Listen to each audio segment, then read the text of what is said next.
Hindi online पाठशाला में मैं अध्यापक सचिन सूर्यवंशी सर सारजाई दामोदर कुड़े माध्यमिक विद्यालय धरनगांव से आप सभी का स्वागत करता हूँ। हिंदी सुगम भारती 8वीं कक्षा पहली इकाई कदम मिलाकर चलना होगा। इस पद्य के रचनाकार है अटल बिहारी वाजपेयी जी।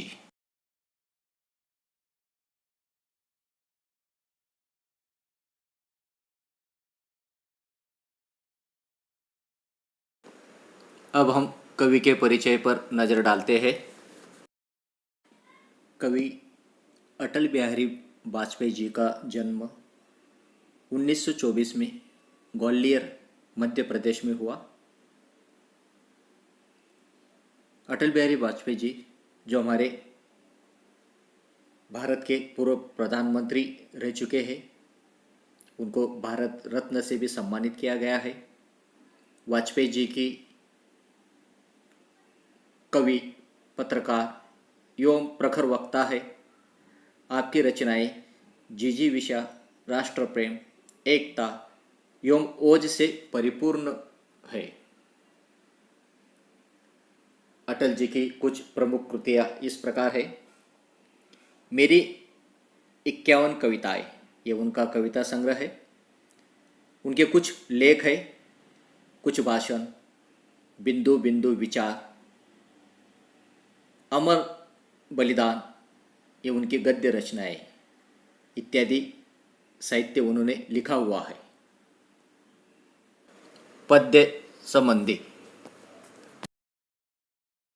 प्रस्तुत नवगीत में वाजपेयी जी का ये कहना है कि जीवन में चाहे सुख हो या दुख, परिस्थितियाँ अनुकूल हो या प्रतिकूल, हमें सदैव कदम से कदम मिलाकर आगे बढ़ना चाहिए। जीवन में उन्नति करने के लिए हमेशा कदम से कदम मिलाकर आगे बढ़ना चाहिए। अब हम पद्य के बारे में विस्तार से जानकारी लेते हैं, विस्तार से चर्चा करते हैं। बाधा है आती है आए, घिरे प्रलय की घोर घटाए, पाँवों के नीचे अंगारे, सिर पर बरसे यदि ज्वालाए, निज हाथों से हंसते हंसते आग लगाकर जलना होगा, कदम मिलाकर चलना होगा। कवि अटल जी यहाँ पर हमें ये कहना चाहते हैं कि जीवन जीते वक्त हमारे जीवन में तरह तरह के बाधाएं यानी रुकावट, अड़चन, संकट आते रहते हैं। हमें क्या करना है? इन रुकावटों से हमें डरना नहीं है, बल्कि इनका डटकर सामना करते हुए, परवाह न करते हुए हमें आगे चलना है। वे कहते हैं कि बाधा है जीवन में तो आती ही है, तो उन्हें हमें उन बाधाओं को तुम आने दो। भले ही प्रलय, प्रलय यानी क्या? विनाश। भले ही प्रलय की आशंका ही क्यों ना हो, हमारे मार्ग में आग के अंगारे ही क्यों ना बीचे हो। ज्वालाए यानी अंगारे, आग के अंगारे क्यों ना बीचे हो, चारों ओर से हम विपत्तियों से क्यों ना घिर जाए, लेकिन इन सब की परवाह न करते हुए हमें कठिन परिस्थितियों में तप कर, जलना यानी क्या? तपना, जलकर हमें अपने आप को निखारना होगा। हमें सदा कदम से कदम मिलाकर आगे बढ़ना होगा। तो ये बात अपनी इन पहले पंक्तियों में कवि अटल जी ने यहाँ पर बताई है। आगे कवि कहते हैं, हास्य रुदन में, तूफानों में, अमर असंख्य बलिदानों में, उद्यानों में, वीरानों में, अपमानों में, सम्मानों में, उन्नत मस्तक उभरा सीना, पीड़ाओं में पलना होगा, कदम मिलाकर चलना होगा। यहाँ पर हास्य और रुदन, हास्य यानी क्या आनंद, रुदन यानी क्या रोना या करुणा प्रकट करना। तो कवि कहते हैं कि जीवन में परिस्थितियाँ हमेशा एक जैसी एक समान नहीं आती। कभी हमारे जीवन में खुशी का माहौल होता है तो कभी गम, दुख, संकट का माहौल आता है। तो इस तरह से हमारे जीवन में ये उथल पुथल आती ही रहती है। लेकिन ऐसे स्थिति में भी हमें डरना नहीं है। हमें क्या करना है? हमें त्याग और बलिदान की आवश्यकता है। कभी जीवन में हरियाली ही हरियाली होती है तो कभी उजाड़ और भयावह परिस्थितियों को भी झेलना पड़ता है।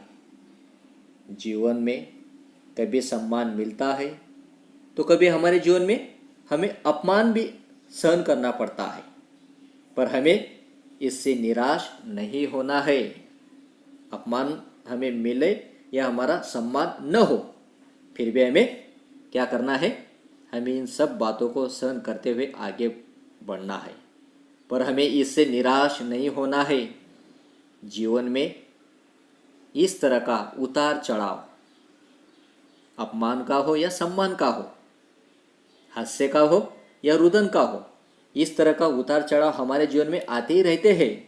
अतः हमें क्या करना है?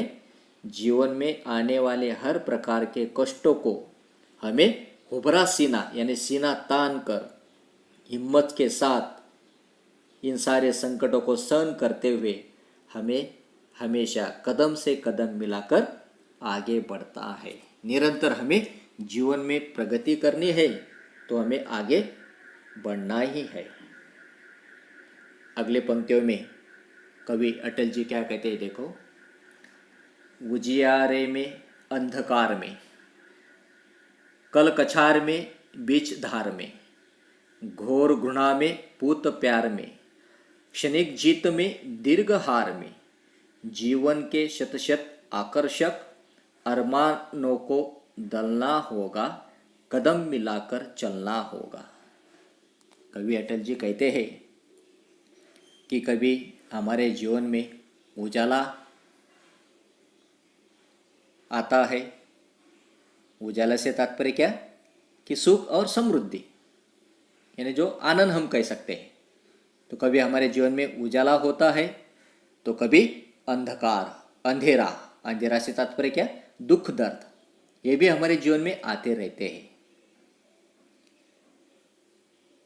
जीवन नदी के कछार की भांति शांत रहता है कभी कभी, तो कभी कभी वो हमारा जीवन नदी के बीच धारा की भांति उतल पुतल मचाने वाला भी होता है। यानी नदी का किनारा जो होता है वो शांत होता है और नदी की जो बीच की धारा होती है वो हमेशा कलकल करते हुए बहती हुई जाती है। इसलिए कवि यहाँ पर कहते हैं कि उतल पुतल मचाने वाला भी होता है। कभी घोर घृणा, घृणा यानी अपमान, घोर घृणा अपमान हमें सहन करना पड़ता है। तो कभी कभी हमें हमारे नसीब में पवित्र प्यार भी होता है। पूत प्यार यानी पवित्र प्यार भी हमें कभी कभी मिलता है। कभी जीत के क्षणिक आनंद का सुख भोगने का अवसर भी मिलता है। कभी कभी हमारे जीवन में क्षण भर का ही क्यों ना हो, लेकिन आनंद के पल भी, हमारे खुशियों के पल भी हमारे जीवन में आते रहते हैं। तो कभी कभी दीर्घ हार यानी दीर्घकाल के लिए असफलता भी हमें प्राप्त होती है। उस वक्त हमें संताप या दुख भोगना पड़ता है। तो इसलिए यहाँ पर कवि कहते हैं कि हमें इनकी परवाह नहीं करनी है। हमारे जीवन में उजियारा हो, अंधकार हो, क्षणिक जीत हो, हार हो, इनकी परवाह हमें नहीं करनी है। इसके लिए हमें अपनी अनेक लालसा हो, हमारे जीवन के जो अरमान है, अरमान यानी क्या? लालसा, अभिलाषा जो है, उन सब का हमें गला घोटना है। दलना है यानी क्या? इन सब का हमें गला घोटना है। और हमें क्या करना है? हमें सदा कदम से कदम मिलाकर आगे बढ़ते रहना है। आखिरी पंक्तियों में कवि अटल जी कहते हैं, सम्मुख फैला अगर ध्येय पथ, प्रगति चिरंतन कैसा इत अब, सुस्मित हर्षित कैसा श्रम श्लथ, असफल सफल समान मनोरथ, सब कुछ देकर कुछ न मांगते, पावस बनकर ढलना होगा, कदम मिलाकर चलना होगा। कवि वाजपेयी जी कहते हैं कि हमारे समक्ष उद्देश्य का मार्ग यदि प्रशस्त हो, उद्देश्य ध्येय का जो हमारा मार्ग है, जिस मार्ग पर हम चल रहे हैं, हमारा जो पथ यानी कि मार्ग, वो अगर प्रशस्त हो तो हमें निरंतर हमेशा क्या करना है, उस पथ पर आगे बढ़ते रहना है। हंसी खुशी और प्रसन्नता के माहौल में अब थकान कैसी होती है, सुस्मित हर्षित यानी क्या, हंसी खुशी, हमें हंसी खुशी और प्रसन्नता के माहौल में अब थकान कैसी है, असफलता और सफलता दोनों एक जैसी ही हमारे लिए है, हमारे लिए ये दोनों में कोई अंतर नहीं है। कवि कहते हैं कि हमें पावस के समान सब कुछ निछावर करके हमें क्या करना है, सब कुछ निछावर कर देना है और बदले में हमें किसी से कुछ भी नहीं मांगना है। सबको केवल हमें प्यार बांटना है, हमें सबको मदद करनी है, हमें सदा इसीलिए कदम से कदम मिलाकर आगे बढ़ते रहना है। तो कवि अटल बिहारी वाजपेयी जी ने प्रस्तुत कविता के द्वारा हमें सदैव कदम से कदम मिलाकर आगे बढ़ने की प्रेरणा इस कविता के द्वारा देने का प्रयास किया है।